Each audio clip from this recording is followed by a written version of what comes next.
आपको पता है, जब मैं बच्चा था साइंटिस्ट बनना चाहता था, लेकिन जैसे ही मैं क्लास 10 में पहुंचा मुझसे कहा गया मार्क्स जरूरी हैं, सपने नहीं। और यहीं से असली खेल शुरू होता है। इंडिया का सबसे खतरनाक खेल एजुकेशन के नाम पर आपको मैनिपुलेट करना। क्लास में सवाल पूछो, डांट पड़ती है, रटो और दोहराओ, इसी को सक्सेस कहते हैं। याद करो, पहली बार जब आपने क्यों पूछा था, किसी ने जवाब नहीं दिया, उन्होंने बस कहा ऐसा ही होता है। यहीं से स्कैम शुरू हुआ।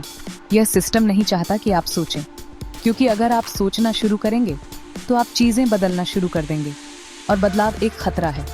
आज स्कूल कोडिंग सिखाते हैं, लेकिन क्रिटिकल थिंकिंग कहीं नहीं मिलती। वही 30 साल पुराना सिलेबस। भले ही दुनिया बदल गई हो, आपने मैथ्स सीखा लेकिन कभी पैसे के बारे में नहीं। आपने डेमोक्रेसी के बारे में सुना लेकिन कभी नहीं कि कॉन्स्टिट्यूशन का असली मतलब क्या है। इससे किसको फायदा होता है?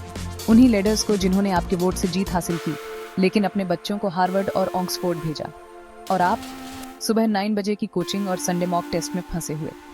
यह लड़ाई ये सिलेबस के बारे में नहीं है, ये माइंडसेट के बारे में है। आपको बताया गया है कि नौकरी ही एकमात्र सक्सेस है, कि फेलियर का मतलब है कि आप बेकार हैं।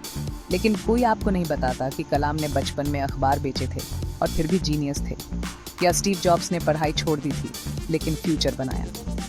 तो इतने ब्राइट माइंड्स होने के बावजूद हम वर्ल्ड इनोवेशन में लीड क्यों नहीं कर रहे हैं? क्योंकि हमारा सिस्टम क्लर्क चाहता है, क्रिएटर्स नहीं। ये समय है सिर्फ पढ़ाई करने का नहीं, बल्कि सिस्टम पर सवाल उठाने का, ये फिर से जानने का कि आप कौन हैं। अपने बच्चों को थिंकर बनना सिखाओ, तोते नहीं। क्रांति शुरू होने दो, क्लासरूम में नहीं बल्कि दिमाग में, जहाँ क्यूरियोसिटी मार्क्स से बड़ी हो, जहाँ आइडियाज डिग्री से बड़े हों, और जहाँ आपके सपने सिस्टम से बड़े हों।